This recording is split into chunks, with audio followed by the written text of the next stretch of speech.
The scruffy old guy, covered in steel nails, hasn't eaten in over 100 years. But when he heard that the captain was still alive, he kicked open the 100-ton iron door with one kick.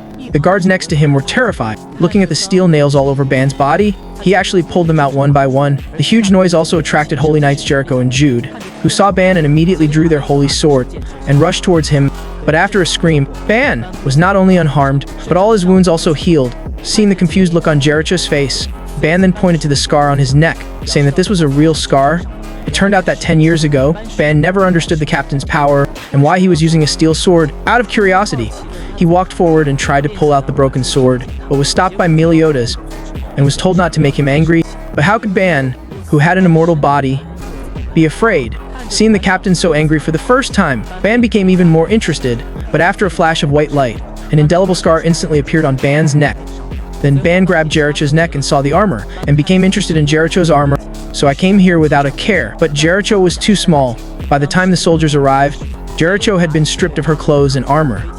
Suddenly, all the Holy Knights' faces turned red, and on the other side, Ban ran into a Holy Knight. Jude was no stranger to his old acquaintance, Ban, because it was Ban who had locked him in prison 5 years ago. Without a word, Jude pierced Ban's chest with a steel nail, but Ban laughed. He then returned the nail to Jude in the same way. Soon after, Ban met up with Mealy, who had come to the prison. The two greeted each other in a very special way.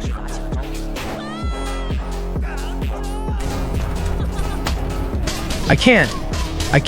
Nope, I'm just so great.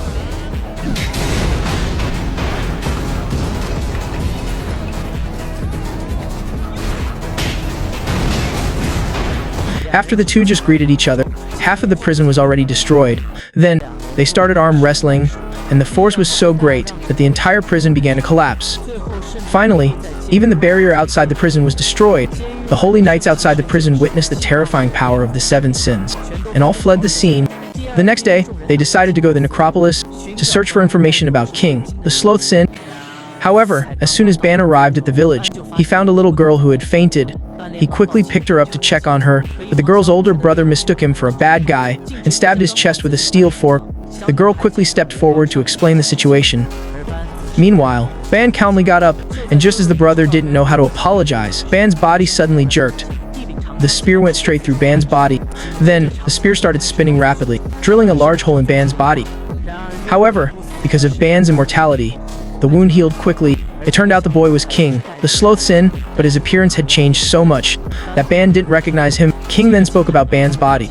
The reason Ban is immortal is because he killed the saint and stole the fountain of youth she guarded.